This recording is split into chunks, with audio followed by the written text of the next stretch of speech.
नमस्कार दोस्तों और स्वागत है आपका हमारे चैनल पर। आज हम आपके लिए लेकर आए हैं एक ऐसे रोमांटिक कॉमेडी ड्रामा की कहानी जिसमें प्यार, तकरार, बदला और ढेर सारा एंटरटेनमेंट है। ये कहानी है एक टॉप सेलिब्रिटी और एक जीनियस वकील की, जिनका पास्ट आपस में जुड़ा हुआ है और किस्मत उन्हें बार बार आमने सामने ला रही है। तो चलिए बिना किसी देरी के शुरू करते हैं आज का एक्सप्लेनेशन। कहानी की शुरुआत होती है हमारी हीरोइन जियांग यूएई से। जियांग पहले एक बहुत बड़ी सेलिब्रिटी हुआ करती थी, लेकिन कुछ वजहों से अब उनकी जिंदगी पूरी तरह बदल चुकी है। वो एक नई शुरुआत करने के लिए एक लॉ फर्म में रिसेप्शनिस्ट की नौकरी करने आती हैं, लेकिन उनका पहला दिन ही अजीबोगरीब होता है। वो ऑफिस में ऐसे कपड़े पहनकर आती हैं जैसे किसी फिल्म की शूटिंग कर रही हो। यहाँ उनकी मुलाकात होती है हमारे हीरो सीनियर की यू से, जो उस लॉ फर्म के मालिक हैं। की यू एक बहुत ही स्मार्ट और सख्त वकील है। वो जियांग के काम करने के तरीके से बिल्कुल भी खुश नहीं है। जियांग को फोटोकॉपी, स्कैनिंग जैसे बेसिक ऑफिस के काम भी नहीं आते। वो कहती है, बचपन से सबने मुझे यही सिखाया कि बस मुस्कुराते रहो और सुंदर दिखो। की यू को एक ऐसी रिसेप्शनिस्ट चाहिए जो उनका काम आसान करे, ना कि उनके लिए मुसीबतें खड़ी करे। अब कहानी में आता है एक मजेदार ट्विस्ट। की यू जियांग को डांटते हुए कहते हैं कि वो सिर्फ मुसीबतें खड़ी करती है। इस पर जियांग को गुस्सा आ जाता है और वो एक पुराना राज खोल देती है। वो कहती है, सिर्फ इसलिए कि मैंने तुम्हें हाई स्कूल में पसंद किया था और प्रपोज किया था, तुम उसका फायदा नहीं उठा सकते। जी हाँ, हाई स्कूल में जियांग ने की यू को प्रपोज किया था, लेकिन की यू ने उन्हें रिजेक्ट कर दिया था। इस रिजेक्शन का बदला लेने के लिए जियांग ने की यू की कॉफी में कुछ मिला दिया था, जिसकी वजह से एग्जाम के दौरान की यू को बार बार टॉयलेट जाना पड़ा और उनकी जिंदगी का सबसे खराब ग्रेड आया। की यू को ये सब आज भी याद है। जियांग मजेदार अंदाज में कहती है, कैसा लगा मेरा रिटर्न गिफ्ट? सुंदर लड़कियां बदला लेना नहीं भूलती। कहानी आगे बढ़ती है और जियांग एक सेलिब्रिटी चैरिटी ऑक्शन में जाती है। यहाँ उसकी मुलाकात होती है उसकी पुरानी दुश्मन सन याओ से। सन याओ जियांग का मजाक उड़ाती है और उस पर पानी फेंक देती है, लेकिन हमारी हीरोइन भी कम नहीं। वो तुरंत बदला लेती है और सन याओ के ऊपर केक फेंक देती है और कहती है, तुम तो इसमें माहिर होगी। सन याओ जियांग को धमकी देती है कि वो उसके बॉस से बात करके उसे नौकरी से निकलवा देगी, और तभी सीन में एंट्री होती है हमारे हीरो की यू की। सन याओ जियांग की शिकायत करती है, तभी की यू अपना असली परिचय देते हैं। वो कहते हैं, मैं की यू चाओ यू लॉ फर्म का वकील और जियांग यूवेई का प्राइवेट लॉयर हूँ। ये सुनकर सन याओ के होश उड़ जाते हैं। की यू जियांग को डिफेंड करते हैं और सन याओ को चेतावनी देते हैं। सन याओ जियांग पर झूठे आरोप लगाती है और उसे बदनाम करने की धमकी देती है, लेकिन की यू ने पहले ही सन याओ की सारी बातें रिकॉर्ड कर ली थी और उसे कोर्ट में देखने की धमकी देते हैं। ये देखकर सन याओ डर जाती है। इवेंट के बाद की यू जियांग को घर छोड़ने की पेशकश करते हैं। वो मजाक में कहते हैं कि वो राइड शेयरिंग करके कुछ पैसे कमाना चाहते हैं। जियांग भी मजे में उन्हें मास्टर की यू कहकर बुलाती है। यहाँ हमें दोनों के बीच एक प्यारी सी केमिस्ट्री की झलक मिलती है। ऑक्शन में जियांग को एक कोने में बैठा देखकर कुछ लोग उसका मजाक उड़ाते हैं, लेकिन जियांग उन्हें करारा जवाब देती है। ऑक्शन शुरू होता है और एक के बाद एक कीमती चीजों पर बोली लगती है। क्यूयू का असिस्टेंट उसे बताता है कि जियांग जिस भी चीज को पसंद कर रही है उसे खरीद लेना है। तभी ऑक्शन के लिए आती है दूसरी आइटम, स्प्रिंग ऑर्किड नाम की एक पेंटिंग। ये पेंटिंग जियांग के लिए बहुत खास है, क्योंकि ये उसकी माँ की आखिरी निशानी, उनकी आखिरी कलाकृति है। पेंटिंग की शुरुआती बोली सिर्फ 1 लाख रखी गई थी, लेकिन जियांग अपनी माँ की यादों को वापस पाने के लिए बेताब है। जियांग अपनी माँ की पेंटिंग के लिए तुरंत 10 लाख की बोली लगा देती है। ये देखकर वहाँ बैठे लोग हैरान हो जाते हैं कि एक अनजान पेंटर की पेंटिंग के लिए कोई इतना पैसा क्यों दे रहा है। तभी सन याओ जियांग को नीचा दिखाने के लिए बोली को और बढ़ाना शुरू कर देती है। देखते ही देखते बोली 20 लाख, 30 लाख और फिर 50 लाख तक पहुँच जाती है। जियांग परेशान हो जाती है, क्योंकि उसके पास अपनी आखिरी प्रॉपर्टी गिरवी रखकर भी सिर्फ 50 लाख ही आ सकते हैं। सन याओ उसका मजाक उड़ाते हुए कहती है, क्या हुआ, पैसे खत्म हो गए? चाहो तो मैं तुम्हें कुछ उधार दे सकती हूँ। बेबस होकर जियांग हार मान लेती है। वो कहती है, कोई बात नहीं, मैं इसे नहीं खरीद सकती। लेकिन फिर वो एक दिल छू लेने वाली बात कहती है, इस पेंटिंग के पैसों से कुछ बच्चों की पढ़ाई हो जाती, लेकिन आप लोगों की वजह से अब कई 100 बच्चों के लिए एक नया स्कूल बन जाएगा। जैसे ही सब सोचते हैं कि खेल खत्म हो गया, तभी एक रहस्यमयी आवाज आती है, 1 करोड़। ये आवाज किसी और की नहीं बल्कि हमारे हीरो क्यू यू की होती है, जो दूसरे फ्लोर से बोली लगा रहे थे। अब शुरू होती है असली जंग। एक तरफ क्यू यू और दूसरी तरफ एक और अमीर बिजनेसमैन, जिसे सब एम्परर कहते हैं। बोली 1 करोड़ से 1.5 करोड़, फिर 2 करोड़, 3 करोड़ और बढ़ते बढ़ते 4.5 करोड़ तक पहुंच जाती है। एम्परर का असिस्टेंट उसे और बोली लगाने के लिए उकसाता है, लेकिन वो गुस्से में कहता है, क्या मैं तुम्हें बेवकूफ लगता हूँ? इस पेंटिंग के लिए मैं करोड़ों नहीं लुटाऊंगा, और वो ऑक्शन छोड़कर चला जाता है। आखिरकार 5 करोड़ की आखिरी बोली पर स्प्रिंग ऑर्किड पेंटिंग एक मिस्ट्री बायर को मिल जाती है। जियांग को एहसास हो जाता है कि ये मिस्ट्री बायर कोई और नहीं बल्कि क्यू यू ही है। लेकिन कहानी में ट्विस्ट तब आता है जब चैरिटी के नतीजों का ऐलान होता है। अनाउंस किया जाता है कि उस रात सबसे ज्यादा डोनेशन देने वालों में पहला नाम है मिस जियांग यू वेई का, टोटल 5 करोड़। सब हैरान रह जाते हैं कि जियांग ने तो कुछ खरीदा ही नहीं, फिर उसने 5 करोड़ कैसे डोनेट किए। तभी खुलासा होता है कि मिस्ट्री बायर क्यू यू ने वो पेंटिंग खरीदी थी, लेकिन उसकी पेमेंट जियांग यू वेई के नाम से की थी। ये देखकर सन याओ और बाकी लोग जल जाते हैं। वे कहने लगते हैं कि जियांग का बैकर सहारा क्यू फैमिली है और वो सिर्फ अपना चेहरा दिखाकर लोगों को फंसाती है। तभी क्यू यू सबके सामने आते हैं और कहते हैं जियांग यू वेई का कोई पावरफुल बैकर नहीं है, बल्कि मैं जियांग यू वेई का बैकर हूँ। वो एक कदम और आगे बढ़कर कहते हैं मैं मिस जियांग का फैन हूँ। वो एक बेहतरीन एक्टर हैं जो अपने हर रोल को गंभीरता से लेती हैं और ऐसी अच्छी एक्टर को अफवाहों से बदनाम नहीं किया जाना चाहिए। क्यूयू का ये स्टैंड देखकर सन याओ और दूसरों के मुंह बंद हो जाते हैं। क्यूयू ने न सिर्फ जियांग को उसकी मां की पेंटिंग वापस दिलाई, बल्कि सबके सामने उसका सम्मान भी बचाया। क्यूयू के सपोर्ट से जियांग का आत्मविश्वास लौट आता है। अब वो अपनी दुश्मन सन याओ को सबक सिखाने के लिए तैयार है। जैसे ही सन याओ जियांग पर कीचड़ उछालना जारी रखती है, जियांग अचानक एक बड़ा खुलासा करती है। वो सबके सामने एक स्क्रीन पर सन याओ का पिछले महीने का रिकॉर्ड दिखाती है और कहती है मिस सन, आप पिछले महीने 27 दिन की छुट्टी पर थी, ये कहकर कि आप फिल्म की शूटिंग कर रही हैं। क्या मुझे सबको ये भी दिखाना चाहिए कि आप असल में किसके साथ छुट्टियां मना रही थी? ये सुनते ही सन याओ के होश उड़ जाते हैं। जियांग यही नहीं रुकती, वो वहाँ मौजूद एक बड़े डायरेक्टर चेन से कहती है ऐसी खराब कैरेक्टर वाली एक्ट्रेस के साथ काम करने से पहले मैं उम्मीद करती हूँ कि आप जैसे बड़े डायरेक्टर सोच विचार करेंगे। डायरेक्टर चेन भी जियांग की बात से सहमत हो जाते हैं। ये सब देखकर मीडिया और रिपोर्टर्स सन याओ को घेर लेते हैं और उससे तीखे सवाल पूछने लगते हैं। मिस सन, क्या आप बताएंगी कि आपके कितने शुगर डैडी हैं? सन याओ पूरी तरह घिर जाती है और गुस्से में चिल्लाने लगती है शूटिंग बंद करो, मैं तुम लोगों को नहीं छोड़ूंगी। लेकिन तब तक बहुत देर हो चुकी होती है। जियांग ने एक ही चाल में सन याओ की पूरी इमेज बर्बाद कर दी थी। इवेंट के बाद जियांग क्यूई को धन्यवाद कहती है। वो इमोशनल होकर कहती है मुझे नहीं पता था कि तुम क्यूई फैमिली के प्रिंस हो। मैंने सोचा था कि मैं बहुत मेहनत करके एक दिन तुम्हारे बराबर खड़ी हो पाऊंगी। तभी क्यूई अपनी जिंदगी का एक बड़ा राज खोलता है। वो बताता है कि कैसे बचपन में उसके पिता ने धोखा दिया था और उसकी माँ उसे लेकर क्यूई परिवार से दूर चली गई थी। कुछ महीने पहले ही एक एक्सीडेंट के बाद जब दादाजी को पता चला कि उनका नाजायज बेटा असल में उनका पोता नहीं है, तब जाकर उन्होंने क्यूई को वापस घर बुलाया। ये सुनकर जियांग को एहसास होता है कि क्यूई की जिंदगी भी आसान नहीं रही है। अगले दिन ऑफिस में एक नया मोड़ आता है। क्यूई जियांग से कहता है ताकि तुम और कोई मुसीबत खड़ी ना करो, आज से तुम मेरी पर्सनल असिस्टेंट हो। वो नए नियम भी बनाता है, बिना बताए छुट्टी लेने पर 500 युआन कटेंगे। जियांग खुशी खुशी ओके बॉस कहकर अपनी नई जिम्मेदारी स्वीकार कर लेती है। दोनों के बीच की ये प्यारी नोकझोंक कहानी को और भी मजेदार बना देती है। तभी कहानी में एक और ट्विस्ट आता है। सन याओ, जिसकी पूरी इज्जत मिट्टी में मिल चुकी है, अब मदद के लिए क्यूई की लॉ फर्म में आती है। वो चाहती है कि क्यूई एक दूसरे सेलिब्रिटी के खिलाफ उसका हरासमेंट का केस लड़े। क्यूई साफ मना कर देता है कि वो एंटरटेनमेंट इंडस्ट्री के केस नहीं लेता, लेकिन किस्मत को कुछ और ही मंजूर था।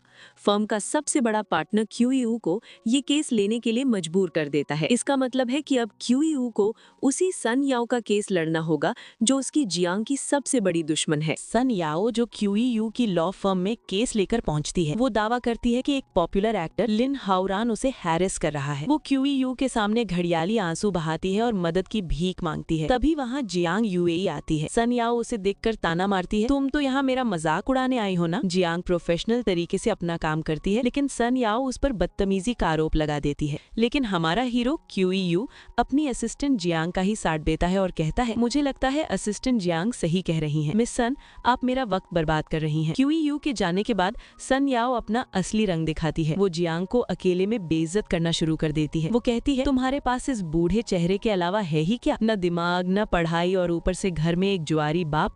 अगर क्यूई को ये सब पता चल गया तो वो तुम्हें तुरंत छोड़ देगा। वो खुद की तारीफ करते हुए कहती है कि वो जवान है, खूबसूरत है और एक अच्छी यूनिवर्सिटी से पढ़ी है, इसलिए कोई भी नॉर्मल आदमी उसे ही चुनेगा। जब जियांग उसे जाने के लिए कहती है तो सन याओ उस पर हाथ उठाने की कोशिश करती है, लेकिन हमारी हीरोइन भी चुप बैठने वालों में से नहीं है। वो सन याओ को एक जोरदार थप्पड़ जड़ देती है। सन याओ दर्द से चिल्लाती है और ड्रामा शुरू कर देती है। शोर सुनकर क्यूई वापस आता है और पूछता है कि क्या हुआ। जियांग सीधे सीधे कहती है मैंने इसे मारा। क्यूई पूछता है, क्यों मारा? जियांग जवाब देती है, क्योंकि ये मेरे बाल खींचने वाली थी। ये वो बाल हैं जिनके मेंटेनेंस पर मैं हर महीने 30,000 युआन खर्च करती हूँ। ये सुनकर क्यूई एक ऐसा जवाब देता है जो किसी ने सोचा भी नहीं था। वो कहता है, असिस्टेंट जियांग, तुमने वाकई गलत किया। मेरी असिस्टेंट होने के नाते तुम्हें इस तरह किसी पर हाथ नहीं उठाना चाहिए था। तुम्हें इसे किसी छोटे अंधेरे कमरे में ले जाकर पीटना चाहिए था। ये सुनकर सन याओ के होश उड़ जाते हैं। क्यूई उसे याद दिलाता है कि वो चैरिटी ऑक्शन में ही उसका असली चेहरा देख चुका है। वो कहता है, मुझे ग्रीन टी पसंद नहीं है, मुझे असिस्टेंट जियांग की बनाई कॉफी ज्यादा पसंद है। सन याओ आखिरी दांव चलती है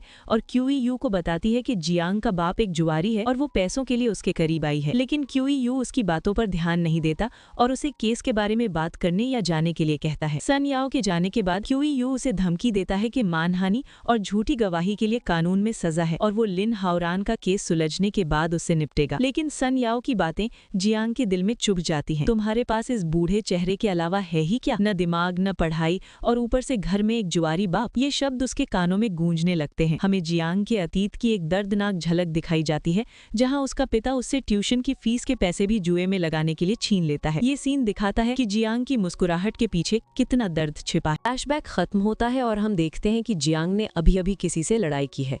क्यूई वहां आता है और उसे डांटने के बजाय उसे सपोर्ट करता है।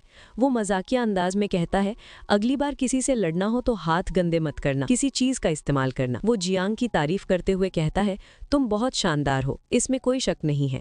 लेकिन फिर वो अपनी आदत से मजबूर होकर कहता है, वैसे ऑफिस में हिंसा करने के लिए तुम्हारी सैलरी से 100 रुपए कटेंगे। इस पर जियांग चिढ़ जाती है और दोनों के बीच एक प्यारी सी नोकझोंक शुरू हो जाती है। जियांग उसे बताती है कि वो अपने स्कूल की डिबेट चैंपियन थी, जिस पर क्यूई मन ही मन हंसता है। ये सीन दिखाता है कि दोनों का रिश्ता अब धीरे धीरे बदल रहा है। दूसरी तरफ हमारी विलन सन याओ हार मानने वालों में से नहीं है। वो क्यूई को फंसाने के लिए खतरनाक प्लान बनाती है। वो अपनी दोस्त से कहती है कि वो क्यूई को डिनर पर बुलाएगी और उसके ड्रिंक में कुछ मिला देगी ताकि वो उसका फायदा उठा सके। लेकिन क्यूई भी कोई कच्चा खिलाड़ी नहीं है। उसके असिस्टेंट को इस प्लान की भनक लग जाती है। जब असिस्टेंट पूछता है कि इस मुसीबत से कैसे निपटा जाए, तो क्यूई कहता है, हम चूहे बिल्ली का खेल खेलेंगे। तभी जियांग वहां आती है और क्यूई का प्लान सुनकर कहती है, अगर इस सब में तुम्हारी इज्जत पर कोई आंच आई तो कौन जिम्मेदार होगा? और फिर वो एक चौंकाने वाली बात कहती है, मैं जिम्मेदारी लूंगी। ये सुनकर क्यूई हैरान रह जाता है, लेकिन वो जियांग के प्लान के लिए राजी हो जाता है। अब शुरू होता है असली ड्रामा। जियांग क्यूई बनकर सन याओ से मिलने जाती है, लेकिन सन याओ की नजर क्यूई पर होती है। सन याओ क्यूई को एक प्राइवेट कमरे में बात करने के लिए बुलाती है। जैसे ही क्यूई कमरे में जाता है, सन याओ उस पर लट्टू होने का नाटक करती है और उसे फंसाने की कोशिश करती है। तभी जियांग एक रिपोर्टर बनकर वहां पहुंचती है और कहती है, हम यहाँ एक बहुत बड़ी खबर कवर करने आए हैं। सन याओ को लगता है कि उसका प्लान कामयाब हो गया है, लेकिन जैसे ही कमरे का दरवाजा खुलता है, अंदर का नजारा देखकर सबके होश उड़ जाते हैं। सन याओ क्यूई के साथ आपत्तिजनक हालत में होती है। जियांग तुरंत मीडिया को अंदर बुला लेती है। सन याओ चिल्लाती है, ये सब जियांग यूवे की साजिश है, इसने मुझे फंसाया है। लेकिन जियांग पलटवार करती है और कहती है, मिस सन, रिपोर्टर्स तो मैं लेकर आई थी, ये साबित करने के लिए कि मुझे फंसाया जा रहा है, पर यहाँ तो आप खुद ही अपना खेल खेल रही हैं। सन याओ का प्लान उसी पर उल्टा पड़ जाता है और वो मीडिया के सामने बुरी तरह फंस जाती है। जियांग ने एक बार फिर साबित कर दिया कि वो ब्यूटी विद ब्रेन का परफेक्ट कॉम्बिनेशन है। कहानी आगे बढ़ती है और हम देखते हैं क्यूई और जियांग को एक प्रेस कॉन्फ्रेंस में। क्यूई ने सन याओ और उस एक्टर लिन हाओरान के खिलाफ केस जीत लिया है, जिसने जियांग को परेशान किया था। ये केस अब पब्लिक में एक बड़ा मुद्दा बन चुका है। रिपोर्टर्स क्यूई से पूछते हैं कि उन्होंने पब्लिक प्रेशर को कैसे हैंडल किया। इस पर क्यूई इस जीत का सारा क्रेडिट अपनी असिस्टेंट जियांग यूवेई को देते हैं।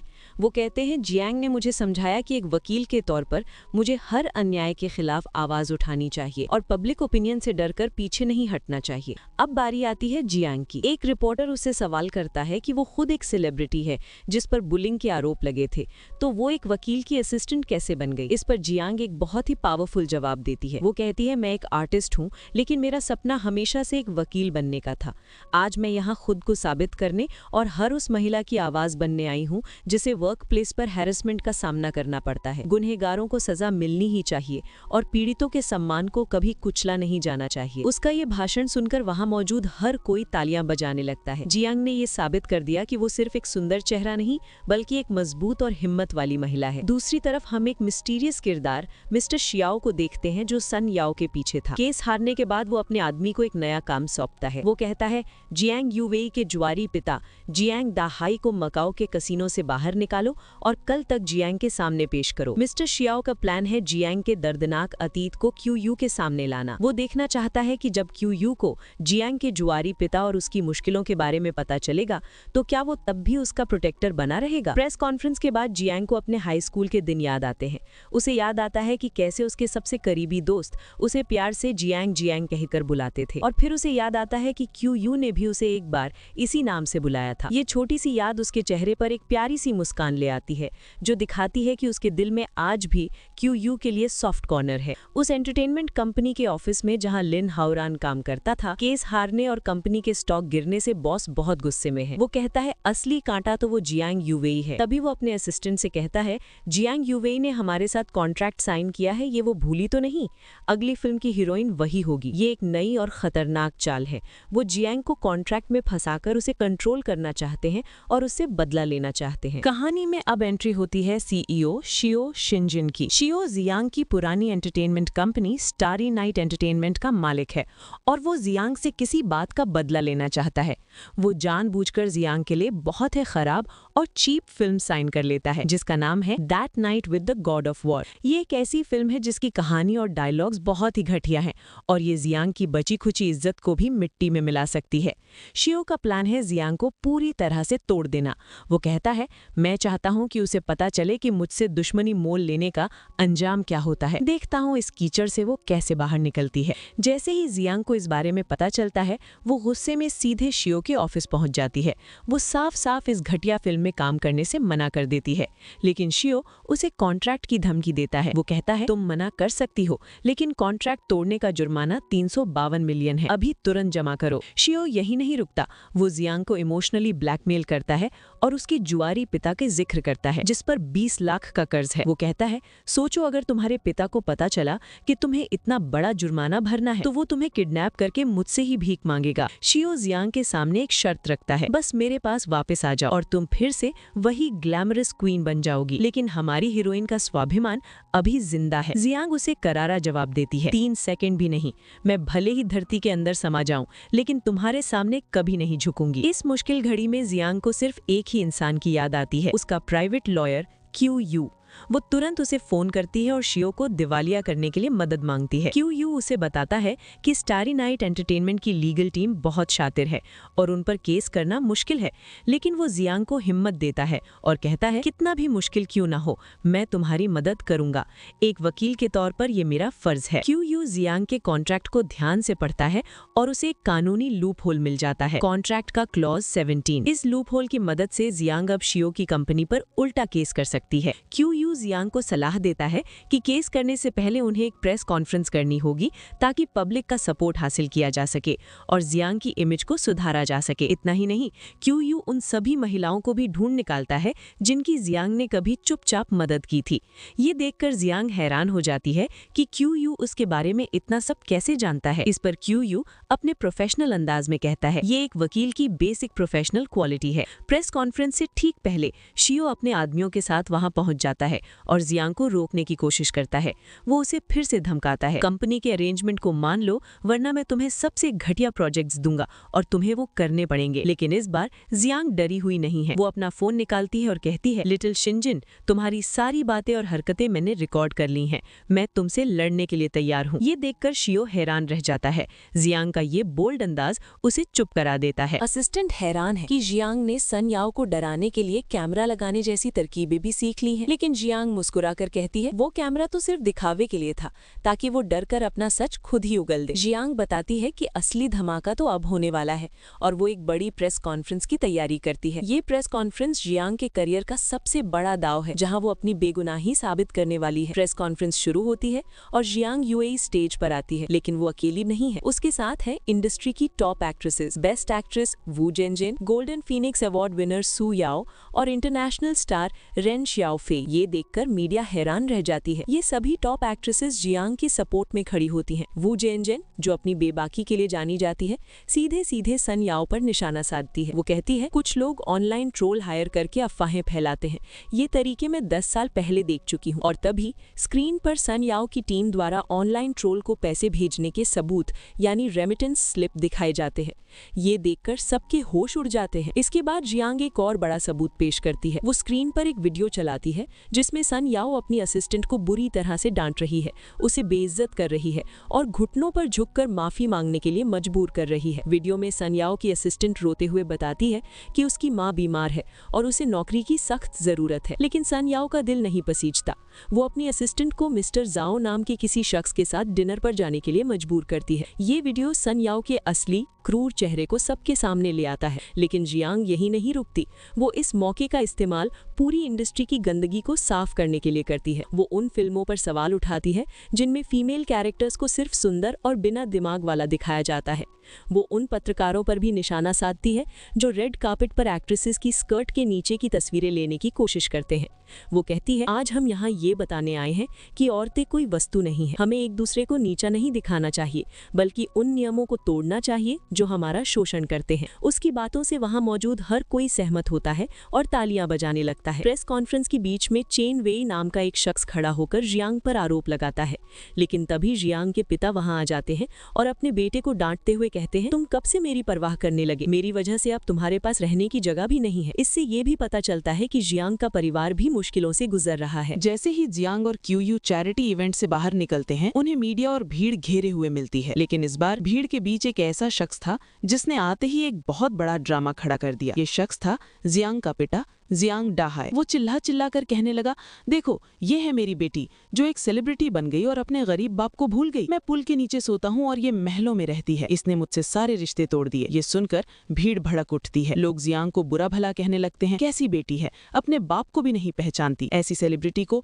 एंटरटेनमेंट इंडस्ट्री से बाहर निकालो। चारों तरफ से जियांग यू वेई गेट आउट के नारे लगने लगते हैं। भीड़ में मौजूद लोग यू को जियांग का नया शुगर डैडी कहकर ताना मारते हैं। ये सुनकर जियांग का सब्र टूट जाता है। वो भीड़ के सामने अपनी जिंदगी का सबसे कड़वा सच बयां करती है। वो अपने पिता की तरफ इशारा करके कहती है, मैंने अपने करियर की शुरुआत से आज तक किसी का सहारा नहीं लिया। मैं इस जुआरी इंसान को अपने साथ घसीटते हुए यहाँ तक पहुंची हूँ। वो बताती है कि उसका पिता एक जुआरी है जो अपनी पत्नी को मारता था और अपनी बेटी को बेचने तक की कोशिश कर चुका है। वो कहती है, तुम पिता कहलाने के लायक ही नहीं हो। ये सच सुनकर भीड़ में मौजूद लोगों की सोच बदल जाती है। उन्हें एहसास होता है कि वे एक ऐसे इंसान को गलत समझ रहे थे जो खुद एक पीड़ित है। अपनी सच्चाई सामने आने पर जियांग का पिता बौखला जाता है और जियांग को मारने के लिए उस पर हाथ उठाता है। चारों तरफ अफरा तफरी मच जाती है। लेकिन इससे पहले कि वो जियांग को चोट पहुंचा पाता, क्यूयू बीच में आ जाते हैं और उसका हाथ पकड़ लेते हैं। क्यूयू जियांग को प्रोटेक्ट करते हैं और उसे वहां से दूर ले जाते हैं। जियांग का पिता पीछे से चिल्लाता रहता है,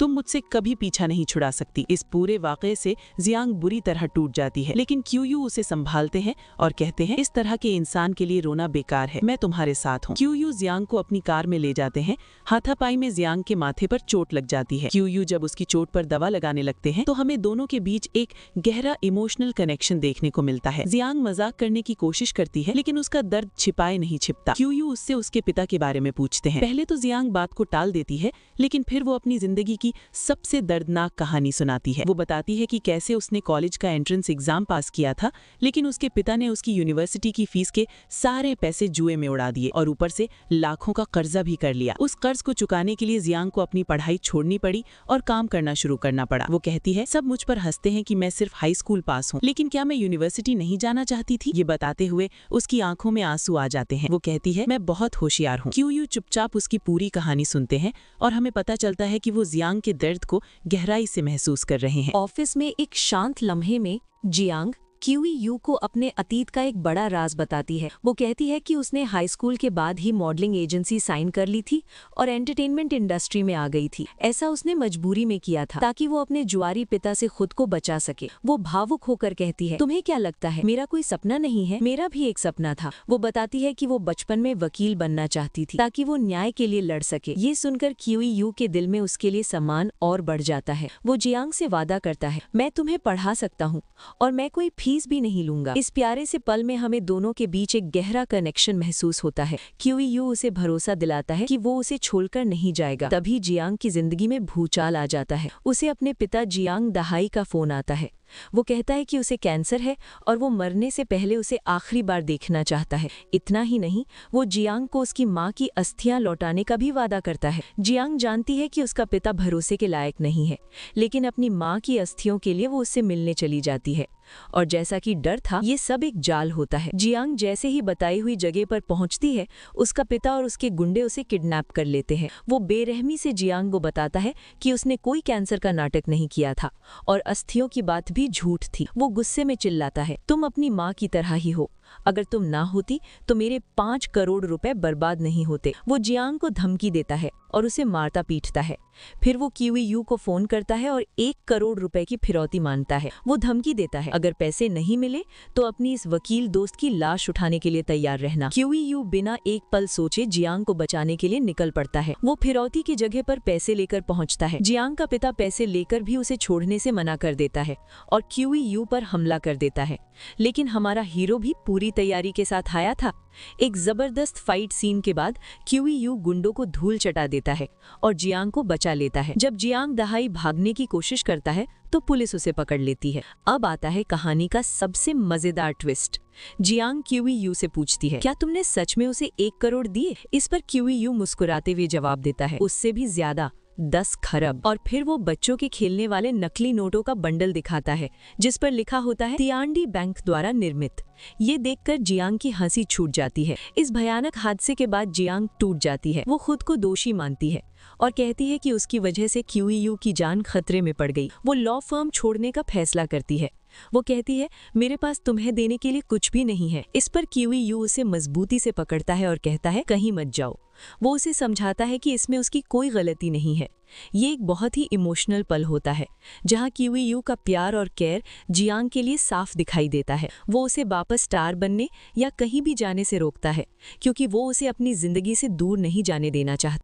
मिस्टर जियो जियांग के सौतेले पिता जियांग डाहे से बहुत नाराज हैं क्योंकि वो जियांग को परेशान करने में नाकाम रहा। मिस्टर जियो उसे धमकाकर भगा देता है और अब एक नया ज्यादा खतरनाक प्लान बनाने की सोचता है। उसे पता चलता है कि जियांग आजकल कियू के बहुत करीब है, तो वो फैसला करता है कि कियू को ही निशाना बनाया जाए। वो अपने असिस्टेंट को एक ऐसे शख्स को ढूंढने के लिए कहता है जो कियू से नफरत करता हो और उसे एक परफेक्ट मोहरा मिल भी जाता है। अब कहानी में एंट्री होती है एक नए और रहस्यमयी किरदार की, कियू मिंग की। कियू मिंग कियू फैमिली का ही एक सदस्य है जिसे हाल ही में उसके दादाजी यानी कियू फैमिली के हेड ने घर से निकाल दिया है। वो कियू से जलता है और उससे बदला लेना चाहता है। मिस्टर जियो इसी मौके का फायदा उठाता है। वो कियू मिंग से मिलता है और उसे एक ऑफर देता है। वो कहता है, अगर तुम अपने घमंडी भाई कियू को बर्बाद करने में मेरी मदद करो तो मैं तुम्हें वो सब कुछ दूंगा जो तुम चाहते हो, और क्योंकि तुम जियांग यूवेई के बहुत बड़े फैन हो तो मैं तुम्हारी और जियांग की एक जोड़ी सीपी भी बनवा दूंगा। कियू मिंग जो पहले से ही बदला लेने के लिए बेताब है, इस ऑफर को तुरंत मान लेता है। अगले दिन कियू की लॉ फर्म में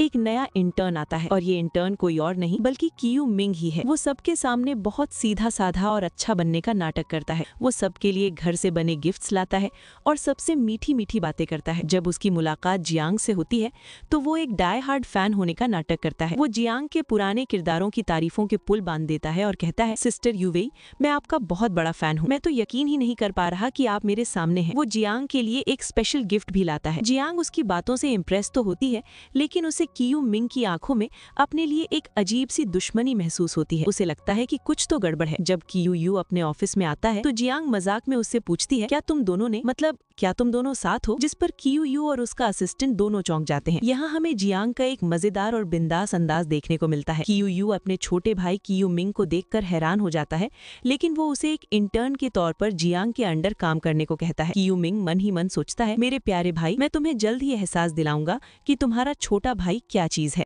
लॉ फर्म में जहां इंटर्न क्यूई मिंग जियांग को एक मीठी कॉफी देती है और कहता है, सिस्टर वेवेई, मैं 7 साल से आपका फैन हूँ। लेकिन अगले ही पल वो पूछता है, आप क्यूयू को क्यों पसंद करती है? उनके पास तो सब कुछ है लेकिन मुझे आपकी सबसे ज्यादा जरूरत है। क्यूई मिंग का ये अजीब सा लगाव जियांग को थोड़ा हैरान कर देता है। वहीं दूसरी तरफ क्यूयू जियांग को काम के बाद अपने साथ लाइब्रेरी चलने को कहते हैं ताकि वो लॉ की पढ़ाई कर सके। जियांग मना करती है और कहती है, ऑफिस के बाद मेरा पर्सनल टाइम होता है, मैं कोई तुम्हारी गुलाम नहीं हूँ। इस पर क्यूयू तंज कसते हुए कहते हैं, ठीक है, तो फिर वापस जाकर अपनी बड़ी स्टार बन जाओ। जियांग तुरंत पलटकर मजाक में कहती है, नहीं नहीं, गुलाम बनना ज्यादा अच्छा है, मुझे गुलाम बनना पसंद है। ये मजेदार नोक-झोंक दिखाती है कि दोनों के बीच एक खास रिश्ता बन रहा है। जियांग क्यूयू के साथ लाइब्रेरी तो चली जाती है, लेकिन उसका दिल पढ़ाई में कहाँ लगने वाला था। वो 5 मिनट पढ़ती है और 1 घंटे का ब्रेक लेती है। उसे वहाँ अपने कुछ नन्हे फैंस भी मिल जाते हैं जो उससे ऑटोग्राफ मांगते हैं। ये सब देखकर क्यूयू को गुस्सा आ जाता है। वो जियांग से कहते हैं, तुम यहाँ पढ़ने नहीं बल्कि मस्ती करने आई हो। जियांग बहाना बनाती है कि उसने सिर्फ 10 मिनट की झपकी ली थी, लेकिन क्यूयू उसकी एक नहीं सुनते। वो कहते हैं, अगर तुम्हारा मकसद पढ़ना नहीं है तो यहाँ आने की कोई ज़रूरत नहीं। क्यूयू के इस बदले हुए ठंडे बर्ताव से जियांग परेशान हो जाती है। वो अपनी फैन और जूनियर क्यूमिंग से कहती है, आजकल क्यूयू एक चलता फिरता फ्रिज बन गया है, हर तरफ ठंडी हवा छोड़ता रहता है। इस पर क्यूमिंग तुरंत कहता है, शायद इसलिए क्योंकि आप आजकल वकील क्यू पर बहुत ज्यादा ध्यान दे रही हैं। क्यूमिंग सीधे सीधे पूछ लेता है, सिस्टर, क्या आप वकील क्यू को पसंद करती हैं? जियांग तुरंत इनकार कर देती है, कौन पसंद करता है उसे? वो मेरा बॉस है, एक ऐसा आदमी जो सारा दिन या तो कानून की बातें करता है या कागजों में खोया रहता है, बिल्कुल बोरिंग और डल। मैं उसे कभी पसंद नहीं कर सकती। जैसे ही जियांग ये कहकर पलटती है, उसके पीछे कौन खड़ा होता है? जी हाँ, हमारे हीरो क्यूयू। उन्होंने जियांग की सारी बातें सुन ली थीं। वो जियांग को याद दिलाते हुए कहते हैं, मिस जियांग, बेहतर होगा कि आप अपनी कही हुई बातें याद रखें।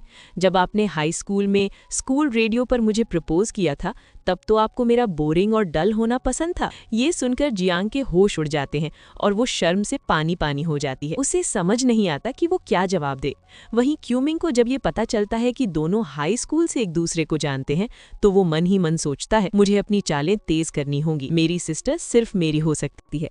इस नोकझोंक के बीच कहानी एक सीरियस मोड़ लेती है। क्यूयू एक केस फाइल देख रहे होते हैं, जू शियाओतांग का केस, जिसे स्कूल में इतना बुली किया गया कि उसकी मौत हो गई। ये केस काफी समय से अटका हुआ है और इसमें कोई प्रोग्रेस नहीं हो रही है। क्यूयू का चेहरा देखकर लगता है कि ये केस उनके लिए बहुत मायने रखता है। कहानी वापस ऑफिस में आती है, जहाँ एक नया इंटर्न है, जियोमिंग। जियोमिंग बहुत ही चुलबुला और फ्रेंडली है। वो जियांग से कहता है, अटर्नी क्यूई आजकल एक केस की वजह से बहुत टेंशन में है, इसीलिए उनका मूड खराब रहता है। फिर वो जियांग को बताता है कि कल उसका बर्थडे है और वो एक पार्टी रख रहा है। जियांग को लगता है कि ये एक अच्छा मौका है क्यूयू का स्ट्रेस कम करने का। वो जियोमिंग से कहती है कि पार्टी में क्यूयू को भी बुला लेते हैं। जियोमिंग ये सुनकर थोड़ा अजीब सा महसूस करता है, क्योंकि वो तो जियांग के साथ अकेले बर्थडे मनाना चाहता था, लेकिन वो मान जाता है। जियांग क्यूयू को पार्टी में आने के लिए पूछती है। वो मजाक में उसे पोकर फेस बुलाती है और कहती है, रोज इतना गुस्सा करने से बीमार पड़ जाओगे। लेकिन क्यूयू हमेशा की तरह सीधे मना कर देता है और कहता है, मुझे कोई इंटरेस्ट नहीं है। जियांग भी हार नहीं मानती और उसे चिढ़ाते हुए कहती है, तुम तो शुरू से आखिर तक एक ही जैसे जिद्दी हो। दूसरी तरफ क्यूयू के दादाजी उसे धमकी देते हैं कि उन्होंने उसके लिए एक लड़की पसंद कर ली है और अगले महीने सगाई है। वो उसे चेतावनी देते हैं कि अगर वो जियांग जैसी खराब औरतों के साथ घूमता रहा तो वो उसे सबक सिखाएंगे। लेकिन क्यूयू साफ कह देता है कि वो किसी अरेंज मैरिज के लिए तैयार नहीं है। अब आता है बर्थडे का दिन। जियांग क्यूयू को फिर से पार्टी के बारे में याद दिलाती है। वो उसे बताती है कि पार्टी लॉ फर्म के पास वाले एक बार में ही है। क्यूयू पहले तो बहाना बनाता है कि वो बहुत बिजी है, लेकिन जब जियांग अकेले जाने लगती है तो वो चुपके से उसके पीछे पीछे चला जाता है। पार्टी में पहुंचकर जियांग देखती है कि जियोमिंग अकेला बैठा है। जियोमिंग उसे बताता है कि उसने झूठ बोला था, उसका कोई और दोस्त नहीं है। वो बताता है कि वो अपने पिता द्वारा छोड़ा गया एक नाजायज बेटा है जिसे परिवार ने कभी नहीं अपनाया। जियांग उसे हिम्मत देती है और कहती है, किसने कहा तुम्हारे दोस्त नहीं है? मैं और लॉ फर्म के सभी लोग तुम्हारे दोस्त हैं। और तभी लॉ फर्म के बाकी सब लोग सरप्राइज चिल्लाते हुए आ जाते हैं। पार्टी में बहुत शोर होता है। जियांग को एक कॉल आता है, लेकिन शोर की वजह से वो बात करने के लिए बाहर चली जाती है। क्यूयू जो उसे दूर से देख रहा था, ये देखकर घबरा जाता है। उसे लगता है कि जियांग किसी मुसीबत में फंस गई है।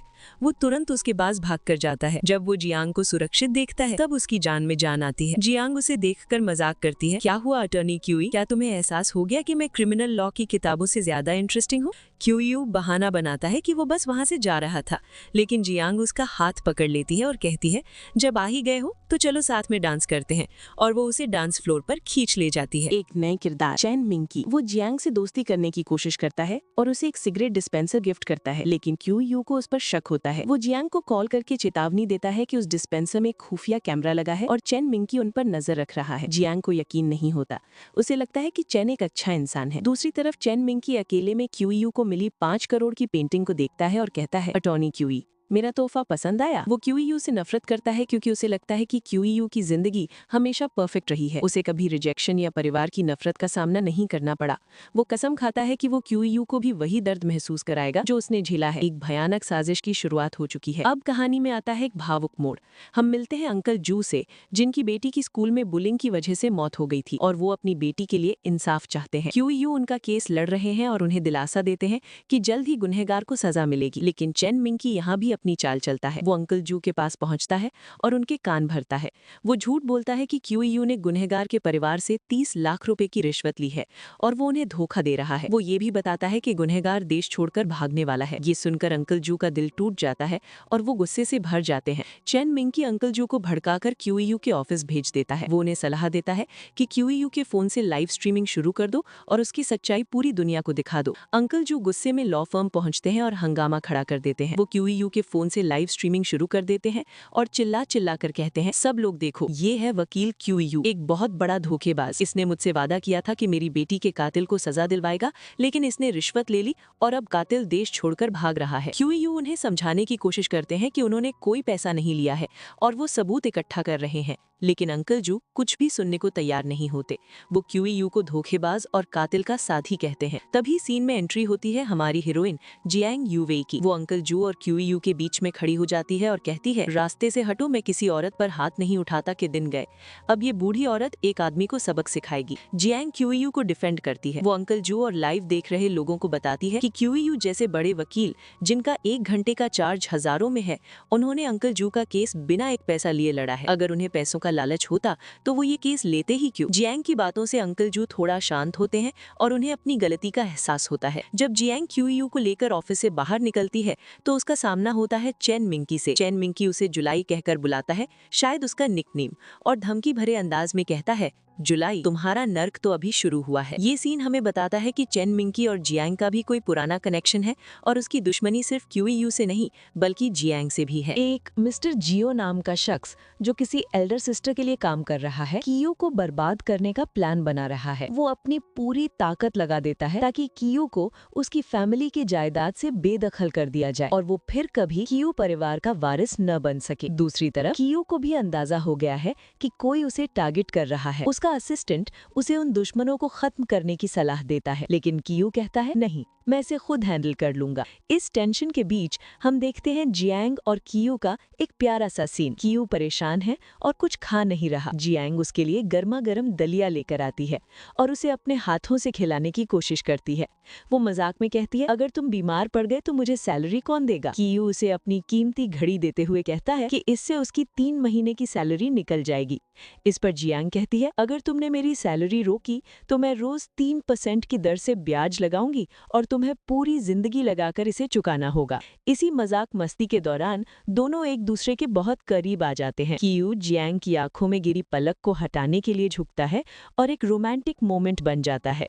लेकिन इस प्यारे से पल को कोई दूर से देख रहा होता है और जल रहा होता है। और अब होता है कहानी के असली विलन का खुलासा। ये एल्डर सिस्टर कहने वाला कोई और नहीं बल्कि जियांग का असिस्टेंट चेंग मिंग की है। वो मन ही मन कहता है, एल्डर सिस्टर, मैंने तुम्हें अपने दिल के सबसे करीब रखा, लेकिन तुम हमेशा उसे यानी क्यूईयू को ही क्यों देखती हो? अब तुम्हें भी ये महसूस करने का समय आ गया है कि जब सब साथ छोड़ देते हैं तो कैसा लगता है। जी हाँ, चेंग मिंग की, जो जियांग की सबसे करीबी दोस्त होने का नाटक करता है, असल में जियांग से प्यार करता है और क्यूईयू से जलता है। उसी ने मिस्टर जियो के साथ मिलकर क्यूईयू के खिलाफ घूस लेने का झूठा जाल बिछाया है। चेंग मिंग की जियांग के पास आकर झूठी हमदर्दी दिखाता है। वो कहता है कि क्यूईयू ने शायद मजबूरी में 30 लाख की घूस ली होगी, लेकिन वो एक गलती कर देता है। वो घूस की रकम यानी 30 लाख का जिक्र कर देता है। जियांग तुरंत पकड़ लेती है कि कुछ गड़बड़ है, क्योंकि ये रकम सिर्फ उसे और क्यूईयू को पता थी। जियांग को चेंग मिंग की पर शक होने लगता है। जियांग उसे बताती है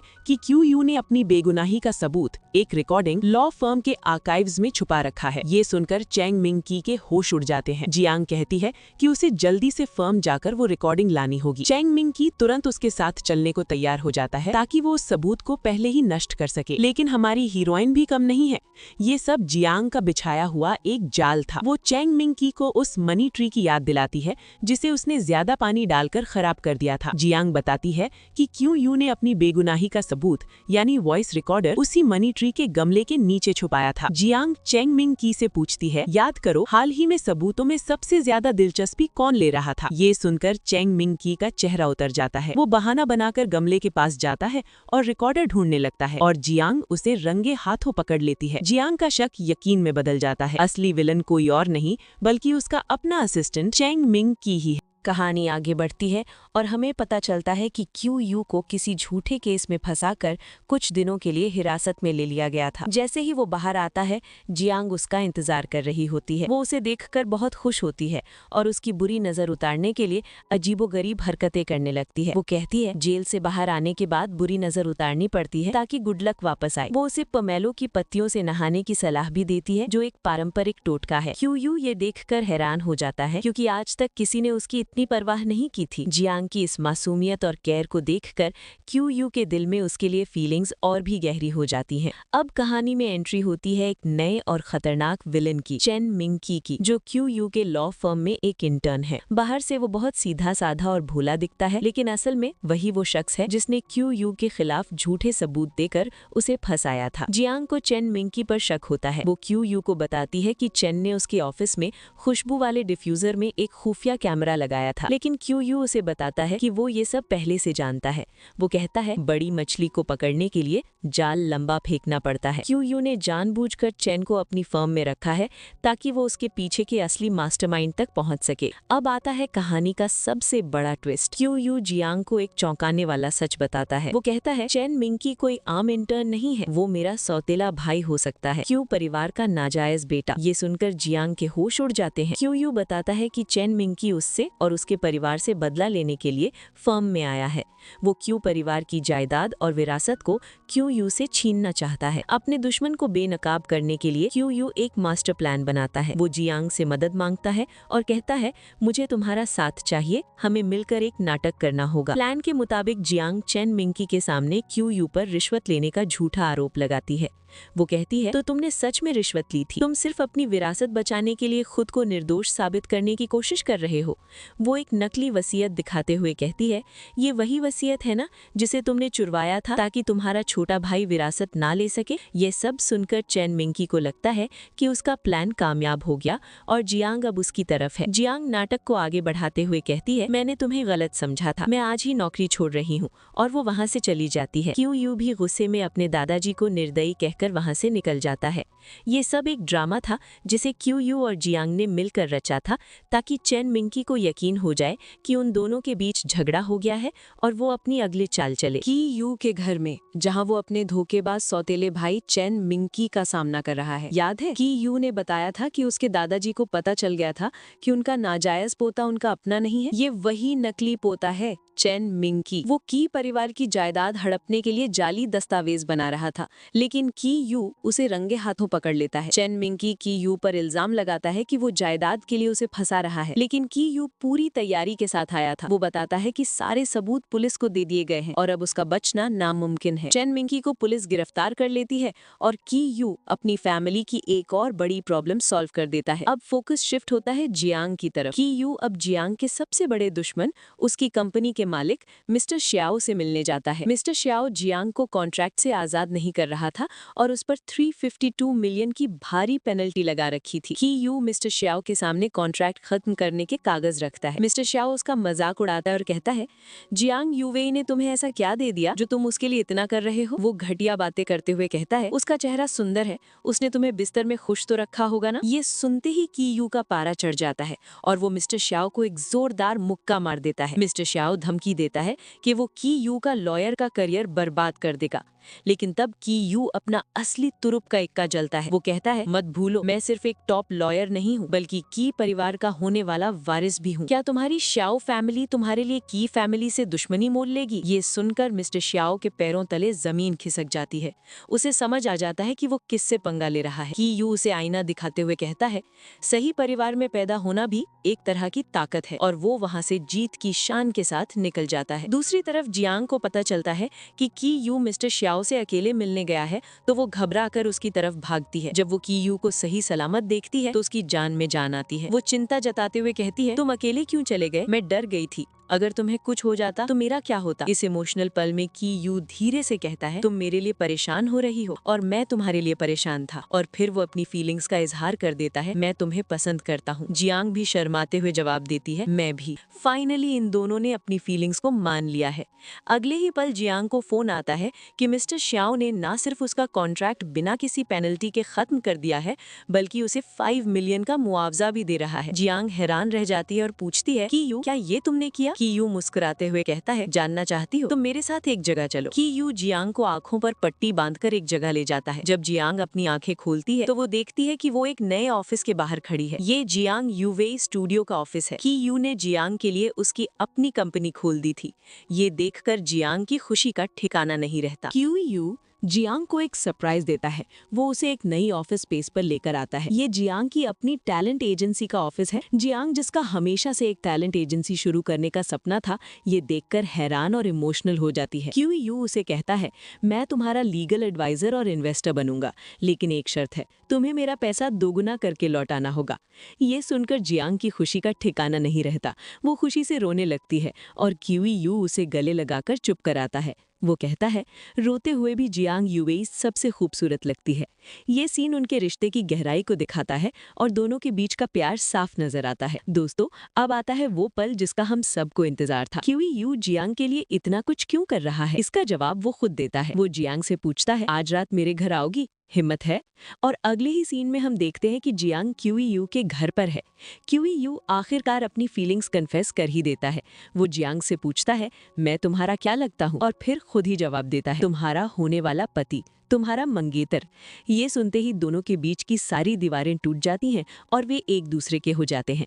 सुबह का सीन और भी रोमांटिक है, जब क्यू यू मजाक में कहता है, अगर तुम बिस्तर से नहीं उठी तो मुझे डर है कि मैं खुद को रोक नहीं पाऊंगा। लेकिन खुशियों के बीच जियांग का अतीत एक बार फिर दरवाजे पर दस्तक देता है। उसका जुआरी बाप, जो हमेशा उससे पैसे ऐंठता रहा है, उसे ढूंढ लेता है। वो उसे एक जगह बुलवाता है। क्यू यू जियांग को दिलासा देता है और कहता है, अब से जो भी होगा हम उसका सामना साथ मिलकर करेंगे। जब जियांग अपने बाप से मिलने जाती है तो वो उस पर चिल्लाना शुरू कर देता है। वो उसे नाफरमान बेटी कहता है और पैसे ना देने पर उसका गला घोटने की धमकी देता है। वो कहता है, मैंने तुझे पाला है। जियांग गुस्से और दर्द में जवाब देती है, पालने के नाम पर जुआ खेलने और मारने पीटने के अलावा आपने किया ही क्या है? क्या आप भूल गए कि मेरी माँ कैसे मरी? तभी सीन में एक शॉकिंग एंट्री होती है। एक बूढ़ा लेकिन बहुत ही प्रभावशाली आदमी वहाँ आता है। वो जियांग के बाप को अपनी ही बेटी के साथ ऐसा बर्ताव करते देख हैरान रह जाता है। जियांग का बाप कहता है, ये मेरी बेटी है, मैंने इसे पैदा किया है, मैं इसे मार भी दूं तो तुम्हें क्या? इस पर वो बूढ़ा आदमी एक ऐसा जवाब देता है जो सबका दिल जीत लेता है। वो कहता है, अब 21वीं सदी है, मेरे जैसा बूढ़ा आदमी भी जानता है कि लड़का लड़की बराबर है, बल्कि लड़कियों को पालना तो और भी कीमती होता है। तुम्हारे पास इतनी खूबसूरत और काबिल बेटी है और तुम उसे पैसा डुबाने वाली चीज कह रहे हो? जियांग के पिता जियांग दहाई, जो एक नंबर का लालची और बेशर्म इंसान है, कुछ लोग उसे समझा रहे हैं कि उसका बेटा जियांग यूवेई अपनी मेहनत से एक टॉप स्टार बना है और उसे अपने बेटे पर गर्व होना चाहिए। लेकिन वो बेशर्मी से जवाब देता है, तो क्या हुआ? एंटरटेनमेंट इंडस्ट्री में सब गंदा पैसा कमाते हैं, मैं उसका पैसा खर्च कर रहा हूँ, ये तो मैं उसे इज्जत दे रहा हूँ। वो अपने ही बेटे को नीचा दिखाने में कोई कसर नहीं छोड़ता। ये सीन हमें दिखाता है कि जियांग का पिता कितना गिरा हुआ इंसान है और जियांग ने अपनी जिंदगी में कितना कुछ सहा है। तभी कहानी में एंट्री होती है एक बहुत ही पावरफुल किरदार की यू के दादाजी की। वो जियांग दहाई को अपने सामने बुलाते हैं। दादाजी का रौब देखकर जियांग दहाई के पसीने छूट जाते हैं। वो डर के मारे कांपने लगता है। दादाजी उसे डांटते हुए कहते हैं, अगर तुम्हारा बेटा तुम्हारे जैसा नहीं है तो तुम्हें उसका सम्मान करना चाहिए, तुम उसे परेशान करते हो, तुम्हें डर नहीं लगता? जियांग गिड़गिड़ाने लगता है और माफी मांगता है। दादाजी उसे धमकी देते हैं कि अगर उसने दोबारा जियांग को परेशान किया तो वो उसकी रीढ़ की हड्डी तोड़वा देंगे ताकि वो कहीं भाग ना सके। वो कसम खाता है कि अब वो कभी जियांग से नहीं मिलेगा। यू के दादाजी का ये अंदाज वाकई देखने लायक था। दादाजी जियांग को भी बुलाते हैं और कहते हैं, तुम वो लड़की हो जिसे यू पसंद करता है और मुझे उसके फैसले पर भरोसा है। वो जियांग से कहते हैं कि वो भविष्य में यू का ख्याल रखे, लेकिन तभी वहाँ यू आ जाता है और अपने दादा को जियांग के पिता को बुलाने के लिए गलत समझता है। उसे लगता है कि दादाजी जियांग को नीचा दिखाने के लिए ऐसा कर रहे हैं। वो गुस्से में कहता है कि आपको दूसरों की जिंदगी कंट्रोल करने में मजा आता है। दादाजी भी गुस्से में जवाब देते हैं, अगर मैंने तुम्हारी जिंदगी कंट्रोल न की होती तो आज तुम पता नहीं कहाँ होते। जियांग बीच बचाव करने की कोशिश करती है और कहती है कि दादाजी ने उसकी मदद की है, लेकिन की यू कुछ भी सुनने को तैयार नहीं होता। घर जाते समय की यू बहुत परेशान होता है। जियांग उसे समझाती है कि उसके दादाजी असल में अच्छे इंसान हैं और उन्होंने ही उसके पिता वाली मुसीबत को हमेशा के लिए हल कर दिया है। की यू को अपनी गलती का एहसास होता है। वो इमोशनल होकर जियांग से कहता है, मुझे डर है कि दादाजी तुम्हें भी वैसे ही कंट्रोल करेंगे जैसे वो सबको करते हैं। मैं नहीं चाहता कि तुम मेरी माँ की तरह बनो, जिन्होंने अपनी पूरी जिंदगी बड़े खानदान के नियमों में बंद कर गुजार दी। मैं तुम्हें आजादी से आगे बढ़ते देखना चाहता हूँ। ये पल दिखाता है कि की यू जियांग की कितनी परवाह करता है। की यू जियांग से पूछता है कि क्या वो कुछ दिनों बाद उसकी माँ की पुण्यतिथि पर उसके साथ चलेगी। जियांग तुरंत हाँ कह देती है और कहती है, मैं आंटी को बताऊंगी कि उनका बेटा दुनिया का सबसे अच्छा इंसान है और अब उसे एक बहुत अच्छी मंगेतर भी मिल गई है। अगली सीन में हम दोनों को की यू की माँ की कब्र पर देखते हैं। जियांग आंटी से बात करते हुए कहती है, हेलो आंटी, मैं आपकी होने वाली बहू हूँ। आपका बेटा बहुत काबिल हो गया है। उसने एक लॉ फर्म खोली है और बहुत से लोगों को इंसाफ दिलाया है। ये सीन बहुत ही इमोशनल है और दिखाता है कि जियांग अब पूरी तरह से की यू की जिंदगी का हिस्सा बन चुकी है। एक आदमी जो शायद क्यू यू के परिवार का वफादार है, जियांग और क्यू यू के पास 2 डॉक्यूमेंट्स लेकर आता है। पहला, जियांग के लिए उसकी कंपनी शिंग्याओ ब्रोकरेज के मालिकाना हक का सर्टिफिकेट और दूसरा क्यू यू के लिए नाइट ग्रुप का इक्विटी ट्रांसफर एग्रीमेंट। पता चलता है कि ये सब उनके बड़ों का एक टेस्ट था जिसे दोनों ने सफलतापूर्वक पास कर लिया है। अब जियांग न सिर्फ अपनी कंपनी की मालकिन है बल्कि क्यू परिवार के नाइट ग्रुप में भी एक बड़ी शेयर होल्डर बन गई है और हमारा वकील क्यू यू अब बन गया है general manager Q U. Jiang मजाक में कहती है, तो फिर मैं भी फीमेल सीईओ बन गई। दोनों अपनी सुपीरियर डबल स्ट्रॉन्ग जायंट जोड़ी का नामकरण करते हुए एक और प्यारी सी नोकझोंक करते हैं। सीन शिफ्ट होता है जियांग की नई फिल्म के लॉन्च इवेंट पर। प्रेस कॉन्फ्रेंस में माहौल तब मजेदार हो जाता है जब एक रिपोर्टर जियांग से पूछता है कि वो और वकील क्यू यू शादी कब कर रहे हैं। इससे पहले कि जियांग किच कहती, एक और रिपोर्टर चिल्लाता है, मैं आप दोनों की शादी के लिए सिविल अफेयर्स ब्यूरो को यहीं बुला सकता हूँ। इस पर जियांग क्यू यू की तरफ देखते हुए एक शरारती मुस्कान के साथ कहती है, ये तो इस बात पर निर्भर करता है कि वकील क्यू यू मुझसे शादी कब करेंगे। वो वादा करती है कि जिस दिन क्यू यू उसे प्रपोज करेगा वो उस दिन को लाइव स्ट्रीम करेगी। ये पब्लिक में उनके रिश्ते का एक प्यारा सा कबूलनामा था। लेकिन इतनी खुशियों के बीच ड्रामा अभी बाकी था। अचानक वहाँ हमारा पुराना दुश्मन मिस्टर श्याओ गुस्से में आ जाता है। उसे श्याओ परिवार से निकाल दिया गया है और वो अपनी इस बर्बादी का जिम्मेदार जियांग और क्यू यू को मानता है। वो चिल्लाता है, आज या तो तुम मरोगे या मैं। लेकिन इससे पहले कि वो कोई नुकसान पहुंचा पाता, सिक्योरिटी उसे पकड़ लेती है। बुराई का अंत एक बार फिर बुरा ही होता है। अब आता है कहानी का सबसे दिल छू लेने वाला पल। जियांग एक अवार्ड फंक्शन के बाद अपनी दोस्त के साथ सेलिब्रेशन बैंक्वेट के लिए निकलती है, लेकिन उसकी दोस्त उसे जल्दबाजी में एक अनजान जगह ले जाती है, ये कहकर कि शुभ मुहूर्त निकला जा रहा है। जैसे ही जियांग उस जगह पहुंचती है, एक बड़ी स्क्रीन पर एक पुराना वीडियो चलने लगता है। ये वीडियो जियांग के 18वें जन्मदिन का है, जहां वो बता रही है कि उसका आइडियल लड़का कैसा होना चाहिए। वो कहती है वो हैंडसम और स्मार्ट होना चाहिए और जब मैं उसे परेशान करूं तो वो पलटकर जवाब ना दे। तभी स्क्रीन पर क्यू यू की तस्वीर आती है और एक आवाज पूछती है, क्या तुम्हारा आइडियल टाइप वकील क्यू यू जैसा नहीं है? सब दोस्त चिल्लाने लगते हैं, हाँ ये तो वकील क्यू यू ही है। और फिर क्यू यू खुद वहाँ आता है, घुटनों पर बैठता है और जियांग से पूछता है, जियांग यूवे, क्या तुम इस आइडियल टाइप को अपनी पूरी जिंदगी का साथी बनाना चाहोगी? चारों तरफ से हाँ कहो की आवाजें आने लगती हैं। जियांग, जिसकी आंखों में खुशी के आंसू हैं, शरारती अंदाज में कहती है, तुमने ये सब करने में इतनी देर क्यों लगा दी? और फिर वो मुस्कुराकर हाँ कह देती है। और इस तरह एक खूबसूरत प्रपोजल के साथ हमारी ये कहानी अपने अंजाम तक पहुंचती है। जियांग और क्यू यू ने न सिर्फ अपने दुश्मनों को हराया बल्कि हर मुश्किल को पार करके अपने प्यार को भी पाया। ये कहानी हमें सिखाती है कि अगर आप सच्चे और साहसी हैं तो अंत में जीत आपकी ही होती है। उम्मीद है आपको हमारी ये ड्रामा एक्सप्लेनेशन सीरीज पसंद आई होगी। जियांग और क्यू यू की इस जोड़ी के बारे में आप क्या सोचते हैं, हमें कमेंट्स में जरूर बताएं। अगर आपको वीडियो अच्छा लगा हो तो इसे लाइक करें, दोस्तों के साथ शेयर करें और ऐसे ही और शानदार एक्सप्लेनेशन के लिए हमारे चैनल को सब्सक्राइब करना ना भूलें। मिलते हैं एक नई कहानी के साथ।